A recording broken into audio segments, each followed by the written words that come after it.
Assalamualaikum warahmatullahi wabarakatuh. Perkenalkan, nama saya Nurul Makfira Muhammad. Saya dari kelas A Keperawatan dari Fakultas Ilmu Kesehatan dengan NIM C014152. Pada video kali ini, saya akan menjelaskan tentang ideologi Pancasila. Pancasila sebagai dasar filsafat serta ideologi bangsa dan negara Indonesia bukan terbentuk secara mendadak dan bukan hanya diciptakan oleh seseorang sebagaimana yang terjadi pada ideologi lain di dunia. Namun, terbentuknya Pancasila melalui proses yang cukup panjang dalam sejarah bangsa Indonesia. Ideologi merupakan sebuah istilah yang sangat kental dengan kehidupan bernegara, berbangsa, sehingga warna dari suatu bangsa sangat ditentukan oleh ideologi yang dianutnya. Istilah ideologi sendiri terdiri dari dua akar kata yang diambil dari bahasa Yunani, yakni logos dan idea. Logos memiliki arti buah pemikiran, sedangkan idea adalah sebuah konsep atau ide. Maka dengan demikian, ideologi adalah konsep buah pemikiran. Jika ditambahkan dengan Pancasila, berarti konsep buah pemikiran yang berlandaskan pada nilai-nilai Pancasila. Pancasila sebagai ideologi negara Indonesia sudah menempuh beberapa periode yang dimulai dari periode zaman Orde Lama maupun Orde Baru.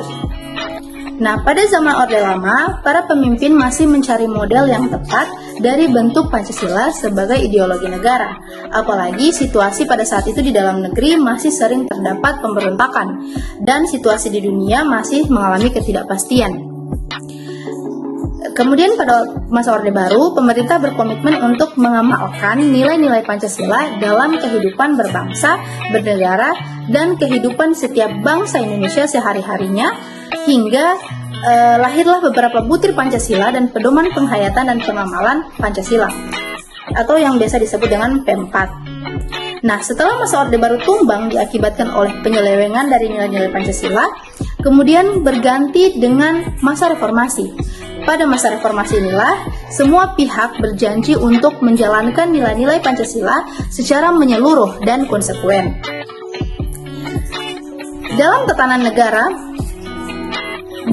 negara, maka Pancasila dijadikan sebagai ideologi negara Indonesia. Dalam artian, setiap peraturan dan perundang-undangan negara mesti berpedoman pada nilai-nilai Pancasila yang terkandung di dalamnya. Peraturan-peraturan dan kebijakan pemerintah pun tidak diperbolehkan bertentangan dengan Pancasila. Ada beberapa contoh sumber ideologi Pancasila yang dapat kita lihat di lingkungan masyarakat atau yang sering kita temui. Yang pertama itu ada silaturahmi, adat istiadat, gotong royong, beragama, musyawarah, saling menghargai dan beradab. Nah, terakhir, untuk mengamalkan ideologi Pancasila dalam kehidupan sehari-hari, kita dapat melakukan beberapa hal ini. Di antaranya, yang pertama, membiasakan menggunakan bahasa Indonesia yang benar dan baik. Yang kedua, mencintai barang-barang produksi Indonesia agar ekonomi rakyat Indonesia bisa terangkat.